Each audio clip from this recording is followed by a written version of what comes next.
you think he is? That's an alligator, that's what that is. So 4-foot coca-3, that's what that is. What did the crew uncover beneath Pickle Wheat's dock?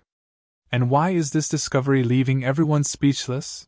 From murky waters to hidden surprises frozen in the swamp, every dive revealed secrets the Bayou had guarded for years. Stay with us because what was found under this seemingly ordinary dock is beyond belief and changes everything wet-hot we knew about the swamp. When the Bayou breaks its own rules. Before dawn fully settled, the storm had already rewritten the marsh. Pickle Wheat stepped onto the dock, expecting the usual aftermath of heavy rain, scattered debris, murky water, and restless birds.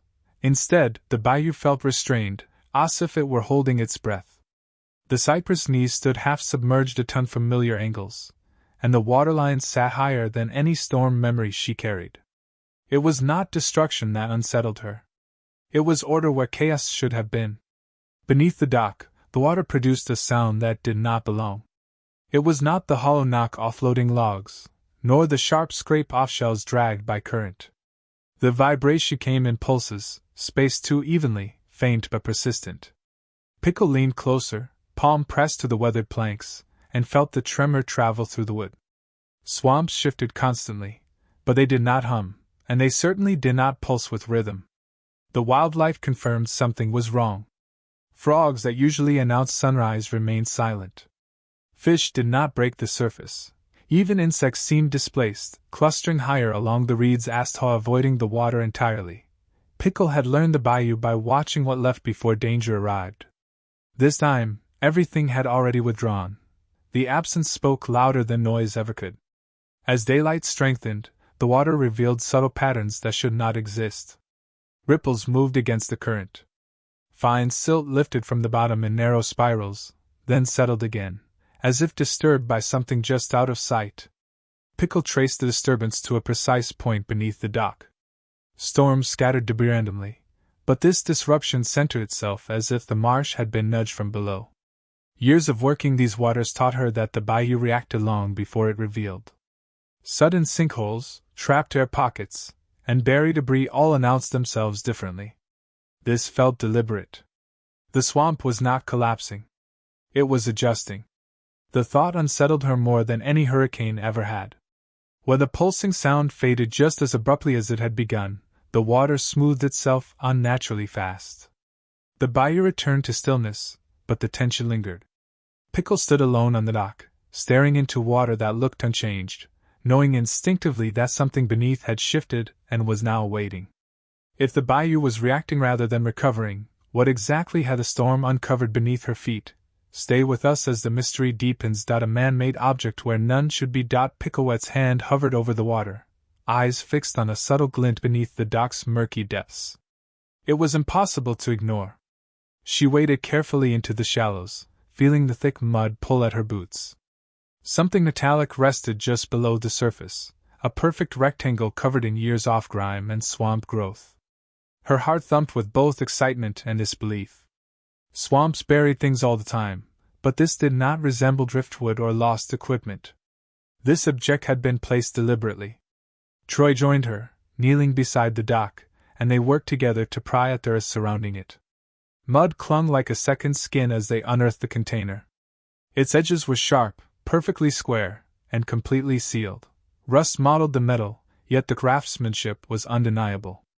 There were faint markings along the top, symbols almost eroded into near invisibility.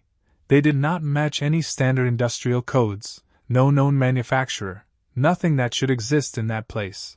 The object defied logic. Pickle traced a finger along the surface, feeling the grooves beneath decades of grime. The weight was staggering for its size, and lifting it revealed an even stranger detail. The container was hollow but reinforced, lined with a material that resisted the cold and moisture of the swamp. Whoever had buried this thing knew it would need to endure centuries. This was no ordinary hiding spot. The swamp might claim the lost and the careless, but this object had been prepared to outlast human memory. Around them, the Bayou seemed to react again. Water lapped against the sides of the dock with unusual cadence, like the marsh itself was observing their excavation.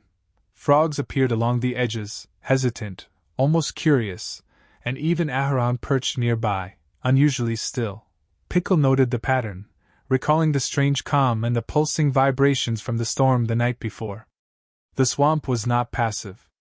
It was aware, and now it was silently judging her curiosity. Once they managed to roll the container free, Pickle and Troy examined the markings more closely. They seemed deliberately cryptic, a language or code designed to deter casual discovery. The more she looked, the more she understood that whoever hid this object had anticipated someone like her, someone meticulous enough to find it, but perhaps not clever enough to understand its purpose. The container was a message and a warning in one, waiting for the right eyes. The significance hit her fully when she realized the swamp had chosen this moment to reveal it. Nothing about this find was accidental, from the storm that unearthed it to the precise placement beneath the dock. The past was speaking through the mud, water, and metal, and Pickle could feel its urgency. Whatever was inside was more than curious. It was pivotal. What secrets had been buried alongside the container, and who had risked everything to hide them here in the marsh? Come with us to explore the hidden corners of the story. The expedition that never returned. Inside the container, Pickle found bundles of fragile yellowed papers wrapped in oilcloth. The faint musty smell of decay clung to them. Yet ink remained remarkably legible. Each page was a fragment of a story long erased, a narrative that official records had buried along with the marsh itself. Names were crossed out, dates vanished, and entire passages hinted at events no one was supposed to know occurred. The handwriting trembled at times, revealing fear, exhaustion, and the urgent need to leave warnings behind. Pickle discovers a swamp explorer's journal detailing a decades-old mapping expedition to document hidden waterways and sinkholes. The team recorded unusual phenomena such as sudden water level changes, magnetic anomalies, and strange animal behavior. Later entries warn of unseen forces and mysterious structures beneath the water, emphasizing that they are watching and urging caution. A faded map in the journal points directly to Pickle's dock, suggesting the swamp itself preserved the evidence and guided discovery. The writings imply that past investigators disappeared, and local legends speak of lost bodies, framing the journal as both a record and a dire warning. Pickle read the final line aloud, a shiver running down her spine. If you see this, know that curiosity is a choice. Some doors are not meant to open. Yet the swamp remembers those who ignore its silence. The realization settled over her. The past was reaching through time, using these notes as a bridge to warn or perhaps challenge the living. The swamp had a memory, and it was precise in what it allowed to surface. What fate awaited Pickle and Troy as they ventured deeper, knowing that past explorers had vanished just for uncovering a fragment? Let us lead you into the unexpected. Proof that the marsh is watching. The journals had barely settled back into the container when the air shifted around Pickle and Troy. The water beneath the dock rippled unnaturally, not from wind or current, but as if something deep below was responding to their presence. She knelt, fingertips brushing the surface, and felt a vibration unlike anything she had experienced in the swamp before. It was deliberate, measured, almost intelligent. The container had been achy, and now the marsh itself seemed to acknowledge their intrusion. Troy peered into the water with a waterproof flashlight. A faint metallic sheen reflected back, too uniform to be debris. Using ropes and makeshift pulleys, they began probing beneath the dock, dragging heavy nets and hooks carefully. Each strike against the unknown object produced a resonance that echoed through the water and into their bones. The marsh, which had been silent for centuries, now seemed alert, almost expectant. Hours of labor revealed a second, far larger structure than the first container. It was buried deep in mud, its edges encased in roots and sediment so tightly packed that even brute force struggled to shift them. The outline suggested human design, but its scale and precision were beyond anything Pickle had ever encountered in swamp engineering. Whoever built this had worked with knowledge of water pressure, weight distribution, and camouflage that made the structure invisible to the untrained eye. It was hidden by design and protected by the swamp itself. As they chipped away layers of mud, strange markings appeared along the surface. Circular indentations that pulsed faintly when touched, almost as if reacting to their curiosity. Small air pockets beneath the water trapped and released bubbles rhythmically, hinting at a mechanism operating unseen. The journals had warned of a watchful force, And now Pickle and Troy understood. The swamp did not just hide things. It monitored them. It guided, deterred, and revealed only when it deemed appropriate. The temperature around the dock dropped subtly, causing mist to rise from the water. Frogs, fish, and birds all remained curiously absent, as if retreating from the unfolding events. Pickle realized the swamp's memory was alive in a way that defied explanation. It was shaping how the present interacted with the past, testing them, revealing only what it wanted them to see. As the massive object inched closer to the surface, Pickle and Troy stared at each other, understanding that this was far from a passive discovery. The swamp was no longer background. It was a participant. Whatever lay beneath was waiting, aware, and responding. What could possibly lie within a structure so carefully concealed? And why would the swamp allow it to surface now, stay here as the next twist unfolds?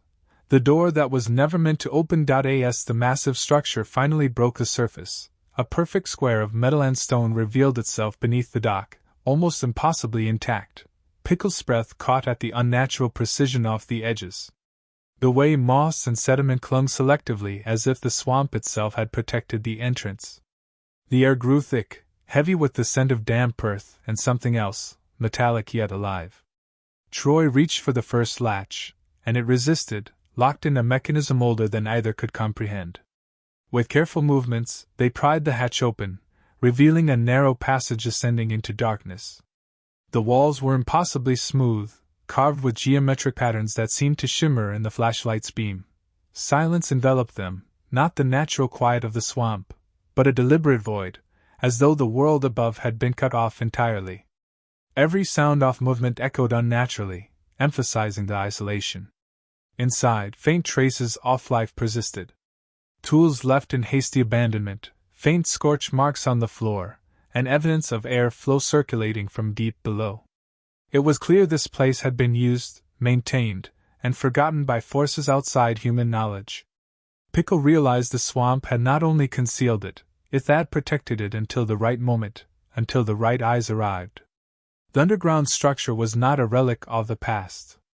It was alive, waiting and watching. The bayou had finally shown its true face. Were you amazed